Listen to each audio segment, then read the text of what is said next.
Please welcome Shari Bowers to the podium. Thank you.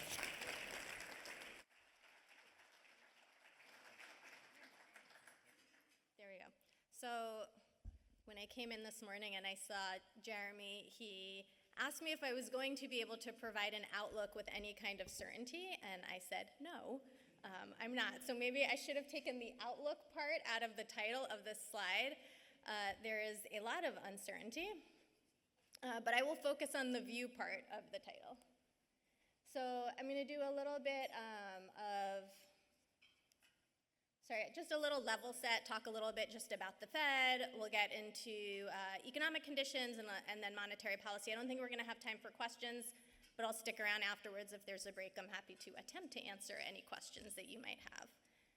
So I like to do a little bit about the Fed just because it's of particular importance, especially now. At least as of today, the Fed is a public-private institution. So we are independent within the federal government. We are accountable to Congress, but we do not operate on congressionally appropriated funds. We've got a board of governors in Washington, D.C. That oversees 12 independently operated reserve banks, each with its own board of directors, separately incorporated. And then our governors in D.C. are appointed by the president and approved by the Senate.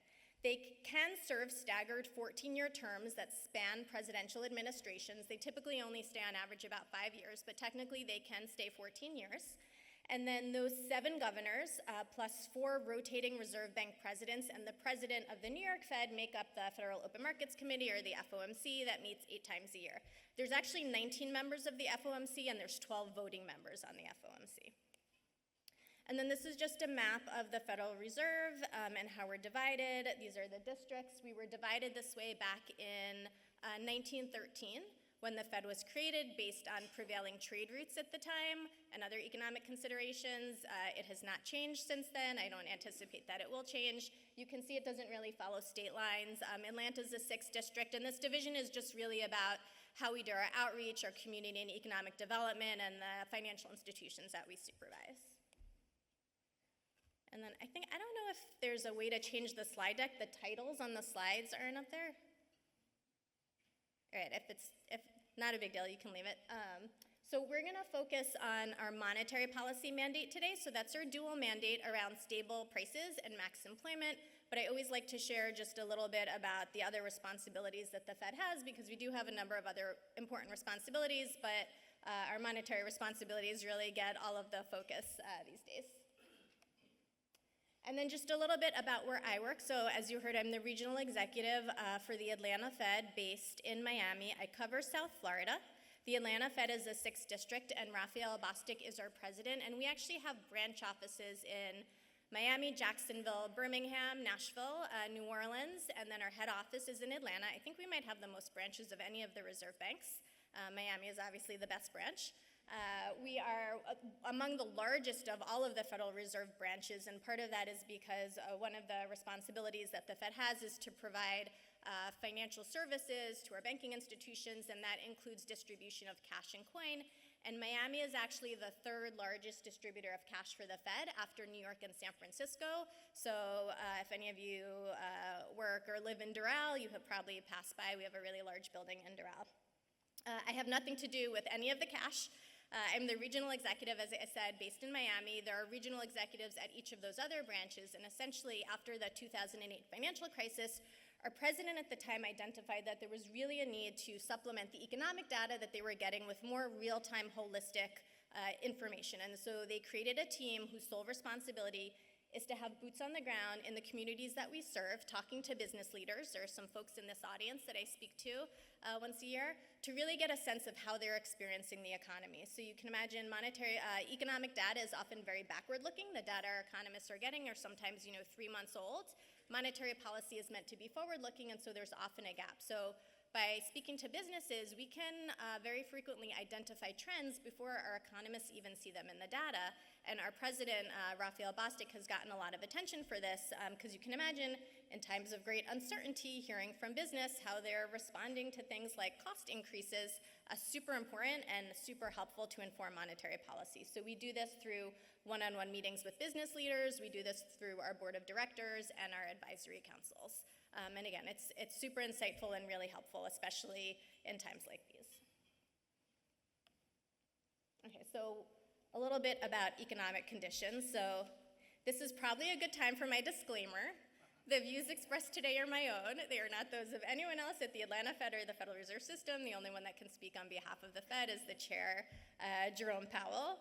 So this quote up top, navigating by the stars under cloudy skies, is actually something that Chair Powell said at Jackson Hole. So there's a huge Fed conference in Jackson Hole every summer. Jackson Hole 2 years ago in 2023, when the Fed had just finished the last of 11 interest rate hikes.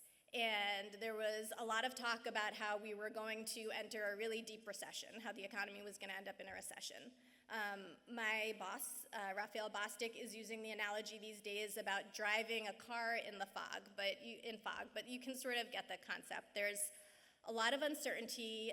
There are a lot of known unknowns, so fiscal policy, tax deregulation, immigration policy, trade policy, and then just I know you're going to have a panel on AI, and what that means for productivity.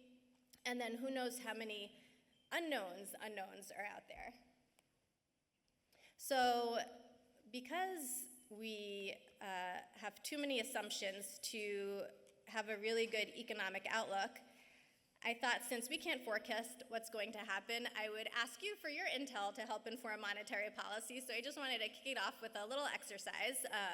I know how to delegate, and figure just by a show of hands, based on your business insights for the rest of 2025 and maybe into 2026, and we're going to do this again at the end of the presentation in a slightly different way, what are your expectations for cost pressures and business activities? So let's start in the top left panel. Who is anticipating that you are going to see weaker growth and lower prices? Anybody? Less growth, lower prices? Not surprisingly, no hands. All right, let's move on to stronger growth and lower prices. Anybody? One, okay. We'll talk after. Interested to hear what you have to say. All right, weaker growth, higher prices? Okay, about half. And then stronger growth and higher prices. All right, the rest of you. So split sort of in the bottom half. All right. Again, we're going to come back to this at the end of the presentation. So let's focus a little bit first on what do we know. So at the start of the year, businesses were telling us that 2025 was actually going to look very similar to 2024. There was an expectation that growth would slow a little bit following years of really strong growth post-pandemic, which we really, we heard from a lot of businesses was unsustainable. So there was an expectation we'd see slowing growth, and that's kind of what we've seen. Consumers have been pulling back a little bit. The labor market is softer, but it's okay. Inflation has come down from its peak a couple of years ago, but it's still pretty sticky. And so we're going to walk through each one of these a little bit. All right, so first, economic activity as measured by GDP. So looking in the rearview mirror, our economy has seen pretty solid growth in 2024. So we had a GDP, gross domestic product, of 2.8%, which is actually really pretty good for a mature economy like ours. Again, economic growth post-pandemic was pretty strong, and that was buoyed by a solid labor market, but also a strong consumer. So consumer spending actually accounts for more than 2/3 of economic activity. And high-income populations have really been propping up the economy. So folks are making money on their savings account. If you own a home, it's worth more. If you've got, portfolio, volatility notwithstanding, it's been doing pretty well. The top 10% of earners actually account for about half of consumer spending in this country. But consumers are pulling back. We've seen consumer spending decelerate this year. Consumption declined a little bit more than expected in May, and the weakness was really concentrated in goods spending, so people just buying less stuff. That was sort of post some pre-tariff pull forward that we saw the last quarter, but we're hearing about more consumers trading down, they're bargain hunting, they're looking for value. That had been the case for the lower income consumer for the last couple of years because food and fuel make up such a large portion of food, fuel, and home prices make up such a large portion of their budgets, we had seen lower income consumers pulling back. Now what we're seeing is that that's creeping up the income scale a little bit, and we're hearing stories about sort of higher income consumers pulling back as well. But there is spending still happening. So what are people using to spend? What we've also seen is that credit usage has been ticking up. So this is actually from a panel that the New York Fed produces once a quarter. It's a household debt and credit panel. It's publicly available on their website. These charts are from their Q1 report that basically shows total household debt was up by $167 billion in the first quarter of this year. So what's interesting is that they had seen in this quarter credit card debt and auto loan debt actually decreased. Now, the credit card debt is sort of a typical seasonal pattern this time of year because it has to do with paying off some of the holiday spending that people did in Q4, but the auto loan debt was a little bit of an anomaly, and we've seen mortgage balances, home equity lines of credit, and student loan debt increase. So the delinquency rate for student loans stands out a little bit. It surged from 1% to nearly 8%. That has to do with the end of the pause on reporting of federal student loan delinquencies. So we are back to pre-pandemic levels. It's not higher than pre-pandemic, but there are consequences for this. So one, people who have debt are paying a lot more for their debt now than they were before the pandemic because rates are so much higher. And for those student loan delinquencies, there are implications for that for borrowing costs and access to credit. And what was interesting about some of the New York Fed research is that they found that the average age of people whose student debt is going into delinquency had actually increased, and it's 38 to 42, which I thought was actually pretty interesting because we're not talking about people right out of school. You know, these are folks in the middle of their career, you know, likely with families. The employment picture is actually still pretty strong by historical standards. So as Powell described it, it is balanced. The labor market continues to show resiliency. June payroll numbers were higher than expected. Unemployment is still at historically low levels. Layoff activity has actually remained pretty low, with employers hanging on to their workers despite some of the uncertainty that's out there.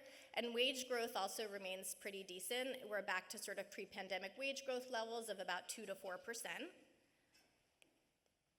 But employment gains continue to be concentrated in a few specific areas that include healthcare, government, specifically state and local government, not federal, and leisure and hospitality. So if you look at this chart, orange, these are the jobs that we've added. Orange is healthcare, green is government, and everything else is blue. So when you break it down by that, you know, the jobs numbers don't look quite as rosy. What we're hearing are that people, and what we're seeing in the data, people who have jobs are keeping them. People that are looking for employment are taking a lot longer to be able to find work. And the other thing that we're looking at is that slower population growth and an aging workforce is also making it harder for the US to add jobs to the economy. And we'll talk a little bit about that later. The unemployment rate also ticked down partially because the labor force participation rate was down, and we will get to immigration policy in a few slides also. And that's just closing out what we know with inflation. So consumer price inflation remains somewhat elevated above our target by all measures. So this is actually an inflation dashboard that the Atlanta Fed has on our website. It's free, it's publicly available.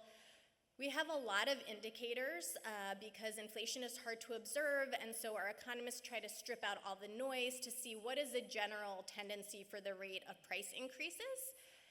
The economists can slice and dice the inflation data 100 different ways to tell you whatever story you want to hear, but you can see on this chart, like red, orange, bad, it means we're above the 2% target, and all of the inflation indicators are still red.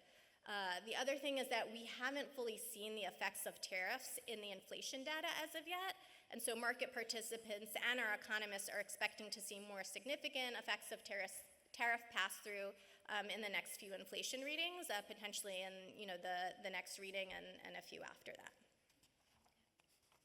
And then the other piece of this is while price pressures have been somewhat subdued, if you look at PCE, which is the Personal Consumption Expenditure Index.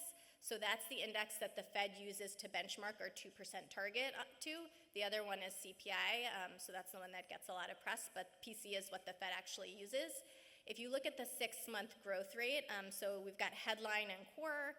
Core strips out volatile food and energy. They were 2.8 and 2.9% in May. That's about half a percentage point up above what it was the same time in 2024, and higher than our 2% target. This chart is actually showing you the difference between inflation for services and inflation for goods. And you can see the orange bar is goods inflation. It actually came down below the Fed's 2% target and then started ticking back up. Some of that might be because of tariffs. And then services inflation, which is the blue line, has been above our target for some time. Services inflation is just a little bit stickier. Wages are kind of baked into that, and so we expected that that would take some time to come down.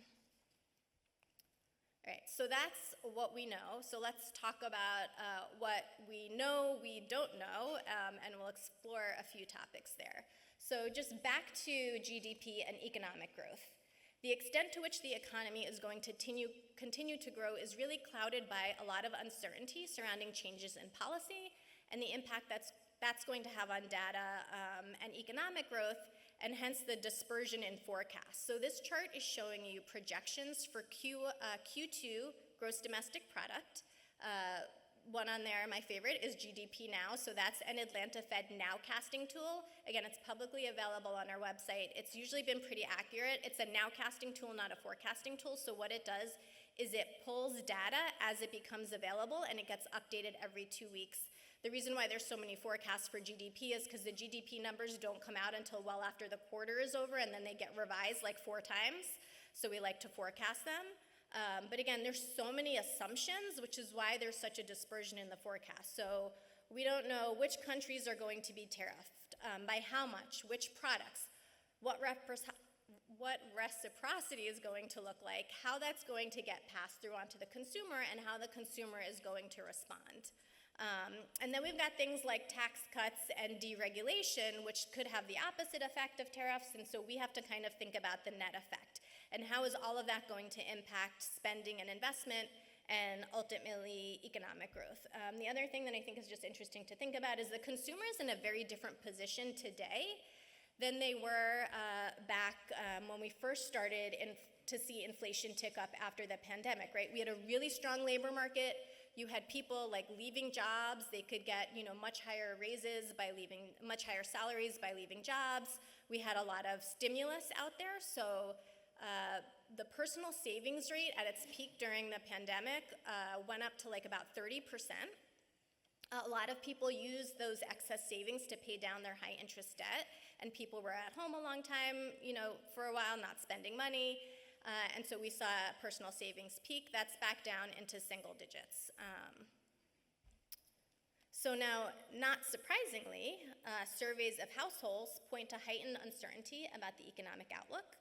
Consumer sentiment has declined across all income levels. I think the last reading maybe ticked up a little, but by historical levels, you can see by the chart, still really low. Again, it remains to be seen exactly how much all of these policy developments are going to impact consumer spending, and surveys tell us that consumers are expecting price increases, and they are planning to adjust their spending accordingly.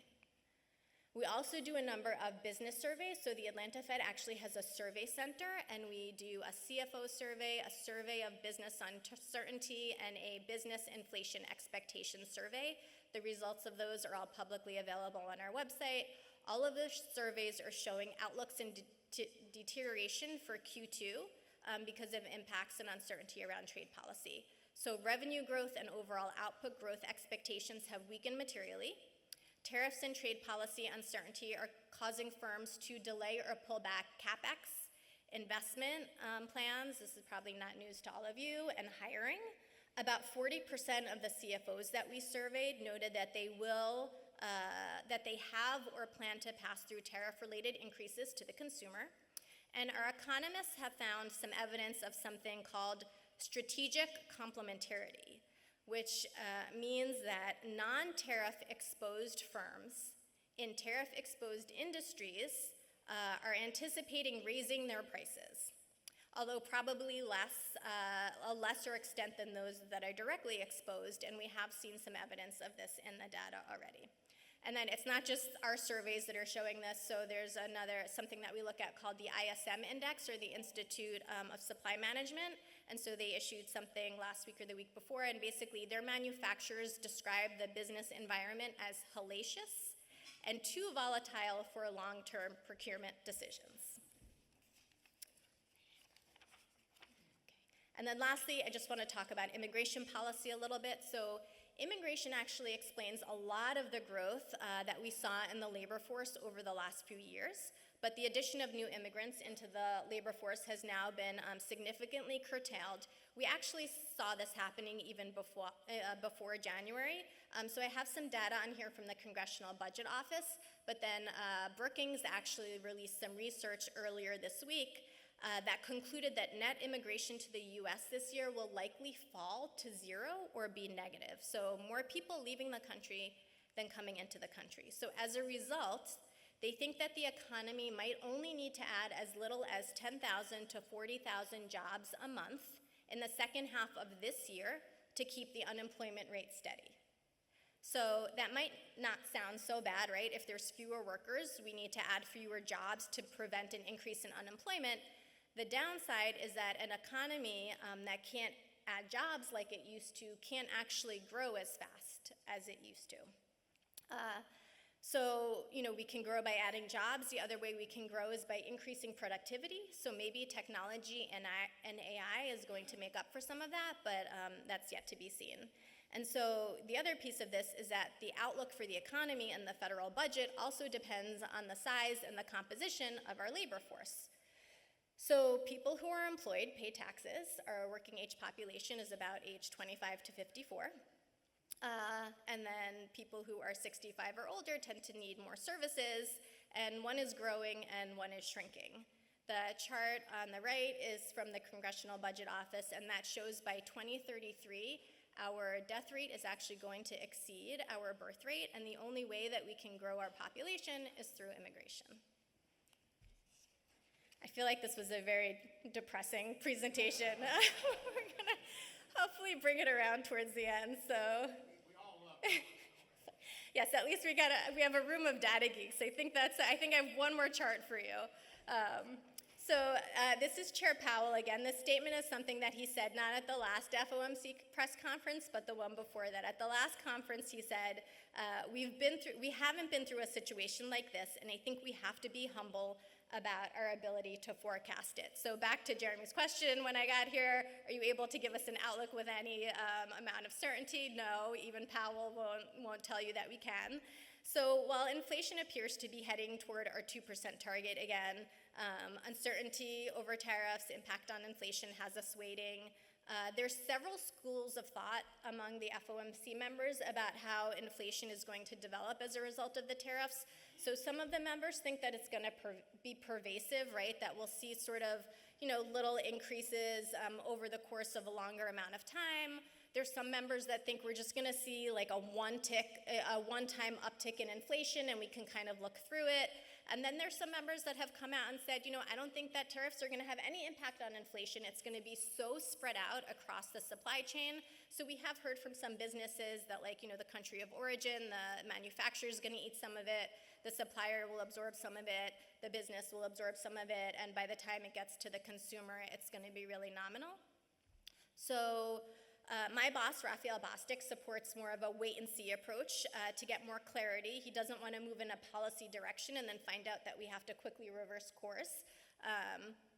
And I was talking to Ron about this when I came in. So a lot of the policymakers that are in DC were around in the early 80s when we saw inflation tick up significantly, and the Fed kind of got into this roller coaster of having to adjust the Fed funds rate. Inflation ticked up, and it wasn't until we hiked the Fed funds rate up to about 20% that we were able to get inflation under control, and we did have a really deep recession. And so a lot of the policymakers have this very present in their mind, and they don't want to get into the same situation where they have to sort of reverse course. So the things that we are watching are consumer responses to uncertainty and price changes.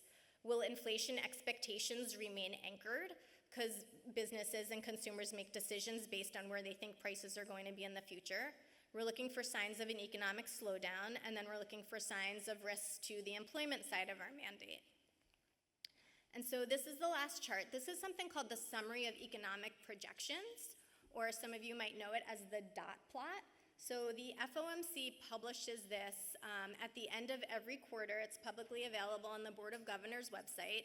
It's called the dot plot because each of those dots actually represents an FOMC member, and they project across a range of economic indicators. So they do it for GDP, for unemployment, for inflation.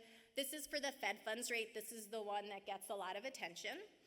And again, this is not a decision or a plan. This is really a point-in-time projection. It could change each quarter. And what I have in the green box here is the median rate projection released in June for the Fed funds rate. So it's actually not very different. The median is not very different from what it was in March. There are 10 FOMC members of the 19 who have penciled in at least 2 rate cuts in 2025.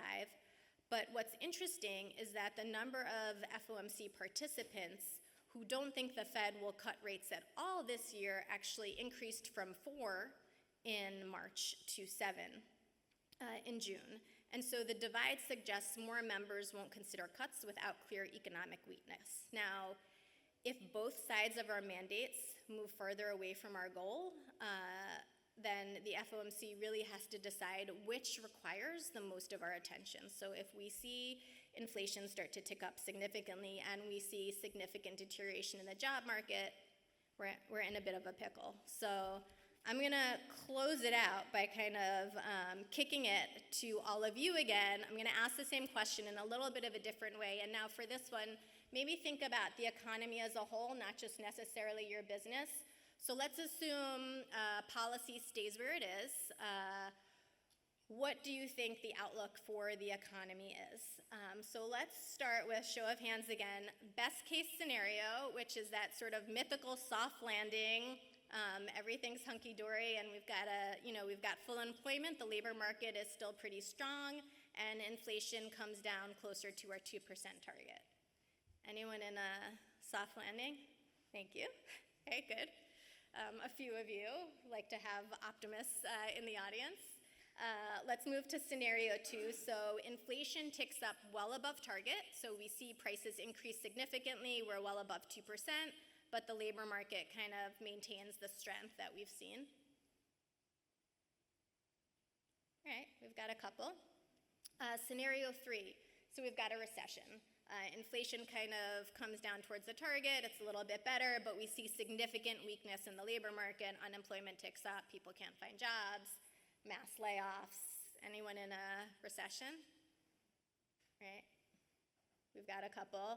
This doesn't bode well. The last scenario, not many people have voted, is basically the worst case scenario. I thought we were going to end on a positive note.